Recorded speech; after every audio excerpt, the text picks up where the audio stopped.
DM news, आपल्या बातम्या आपलं चॅनेल।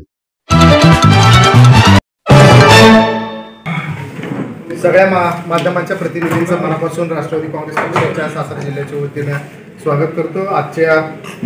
या पत्रकार परिषदेच्या निमित्तानं राष्ट्रवादी काँग्रेस पक्षाचे ज्येष्ठ आणि आपल्या सगळ्यांचे नेते श्रीमंत रामराजे नाईक निंबाळकर, जिल्हा कार्यकारिणी सदस्य आणि तालुका अध्यक्ष यांच्या वतीनं राष्ट्रवादी काँग्रेस पक्षाच्या वतीनं जो स्वराज्य सप्ताहाचं आयोजन केलेलं आहे त्याची आपल्याला त्याची प्रिंट आपल्या सगळ्यांना सर्क्युलेट केली जाईल। तर त्याचं स्वरूप निश्चित असं आहे की 12 तारखेपासून 18 तारखेपर्यंत हा स्वराज्य सप्ताह करायचा शिवजयंतीच्या पर्यंत असं पक्षाच्या वतीनं आदरणीय पक्षाचे नेते आदरणीय अजितदादा पवार साहेब, प्रांताध्यक्ष सुनीलजी तटकरे साहेब यांच्या ज्या सूचना आहेत त्या पद्धतीनं स्वराज्य सप्ताहाचं नियोजन केलेलं आहे। ह्याच्यामध्ये ज्या संघटना आमच्या विविध फ्रंटलला आहेत त्यांना प्रत्येकाकडे जबाबदारी दिलेली आहे। याच्यामध्ये या सप्ताहामध्ये गडकिल्ल्यांच्या ऐतिहासिक वास्तूंच्या स्वच्छता करणे, तिथं असणारे शिवजयंतीच्या निमित्ताचे विविध प्रकारचे सोहळे साजरा करणे, ज्या ठिकाणी ऐतिहासिक किल्ले आहेत त्या ठिकाणी जाऊन सेल्फी घेणे, त्याच पद्धतीनं शिवछत्रपतींच्या दिंडी काढणे जयंतीच्या निमित्तानं, त्याच पद्धतीनं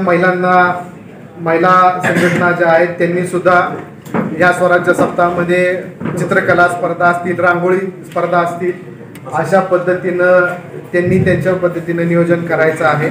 असं हे सगळं परिपत्रकामध्ये विद्यार्थी आणि युवतींना निबंध स्पर्धा शाळेमध्ये करण्याच्या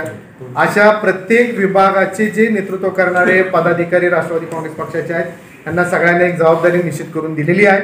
आपल्या निमित्तानं एवढंच सांगायचं आहे की राष्ट्रवादी काँग्रेस पक्षाच्या वतीनं स्वराज्य सप्ताह हा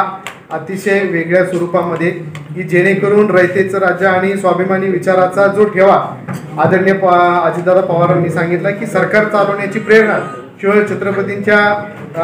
ज्या मार्गदर्शक सूचना आहेत की त्यानुसार स्वराज्याचं कामकाज कसं चाललं पाहिजे याच्या संदर्भातलं नियोजन कसं असावं ते आपल्याला अभिप्रेत असल्यामुळं पक्षाच्या वतीनं अशा पद्धतीचं एक अभियान या सप्ताहाच्या निमित्तानं केलं जाईल आणि त्याची सांगता म्हणजे त्याची सुरुवात दिंडीची मुंबईहून येईल आणि मुंबईपासून ही दिंडी ज्योत साताऱ्यामध्ये 17 तारखेला येणार आहे। त्याचं साताऱ्यामध्ये सुद्धा भव्य स्वरूपाचं स्वागत होणार आहे आणि महाबळेश्वरमध्ये सगळ्या जिल्ह्याच्या राष्ट्रवादी काँग्रेस पक्षाच्या वतीनं आदरणीय रामराजे साहेब, आदरणीय मकरंदाबा, आदरणीय दीपक चव्हाण साहेब, जिल्हाध्यक्ष संजीव बाबा ह्या सगळ्यांच्या वतीनं ह्या सप्ताहाच्या निमित्तानं एक प्रतापगड किल्ल्याच्या ठिकाणी एक मेळाव्याचा पायथ्याशी मेळाव्याचं सुद्धा नियोजन करण्यात आलेलं आहे आणि तिथून पुढं ही जी दिंडी आहे ती पुढं